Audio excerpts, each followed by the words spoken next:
ಕರ್ನಾಟಕ ಸಾಹಿತ್ಯ ಅಕಾಡೆಮಿ ಹಾಗೂ ಚಕೋರ ಸಾಹಿತ್ಯ ವಿಚಾರ ವೇದಿಕೆ ವತಿಯಿಂದ ಚಾಮರಾಜನಗರ ಜಿಲ್ಲೆಯ ಹನೂರಿನ ಸರ್ಕಾರಿ ಪ್ರಥಮ ದರ್ಜೆ ಕಾಲೇಜಿನಲ್ಲಿ ಡಾಕ್ಟರ್ ಬಿಆರ್ ಅಂಬೇಡ್ಕರ್ ನವಭಾರತದ ನಿರ್ಮಾತೃ ಕುರಿತ ವಿಶೇಷ ಉಪನ್ಯಾಸ ಕಾರ್ಯಕ್ರಮ ನಡೆಯಿತು. ಇದೇ ಸಂದರ್ಭದಲ್ಲಿ ಪ್ರಬಂಧ ಸ್ಪರ್ಧೆಯಲ್ಲಿ ವಿಜೇತರಾದ ವಿದ್ಯಾರ್ಥಿಗಳಿಗೆ ಬಹುಮಾನ ವಿತರಿಸಲಾಯಿತು. ಈ ವೇಳೆ ಸಾಹಿತಿ ಕೆ ವೆಂಕಟರಾಜು, ಜನಪದ ಕಲಾವಿದ ಸಿಎಂ ನರಸಿಂಹಮೂರ್ತಿ, ಕರ್ನಾಟಕ ಸಾಹಿತ್ಯ ಅಕಾಡೆಮಿಯ ಸದಸ್ಯ ಸಂಚಾಲಕ ಪ್ರಕಾಶ್ ರಾಜ್ ಮೇಹು, ಮೈಸೂರು ವಿಶ್ವವಿದ್ಯಾಲಯದ ಡಾಕ್ಟರ್ ಬಿಆರ್ ಅಂಬೇಡ್ಕರ್ ಸಂಶೋಧನಾ ಹಾಗೂ ವಿಸ್ತರಣಾ ಕೇಂದ್ರದ ನಿರ್ದೇಶಕ ಪ್ರೊಫೆಸರ್ ಎಸ್ ನರೇಂದ್ರ ಕುಮಾರ್, ಕಾಲೇಜಿನ ಪ್ರಾಂಶುಪಾಲರಾದ ಪ್ರೊಫೆಸರ್ ಚಂದ್ರಮ್ಮ ಮತ್ತಿತರರು ಉಪಸ್ಥಿತರಿದ್ದರು.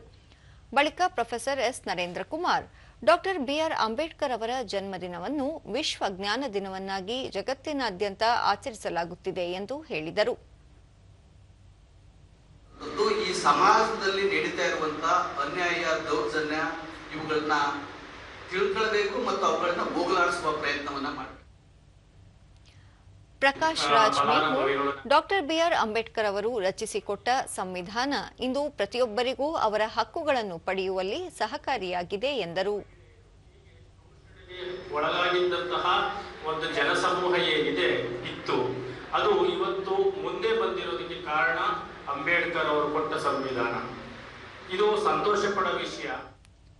ಪ್ರೊಫೆಸರ್ ಚಂದ್ರಮ್ಮ, ಸಂವಿಧಾನವನ್ನು ಪ್ರತಿಯೊಬ್ಬರೂ ತಿಳಿದುಕೊಳ್ಳುವ ಅಗತ್ಯವಿದೆ. ಡಾಕ್ಟರ್ ಬಿಆರ್ ಅಂಬೇಡ್ಕರ್ ಅವರ ವಿಚಾರಧಾರೆಯನ್ನು ಯುವ ಸಮುದಾಯ ಮೈಗೂಡಿಸಿಕೊಳ್ಳುವ ಅವಶ್ಯಕತೆ ಇದೆ ಎಂದು ತಿಳಿಸಿದರು.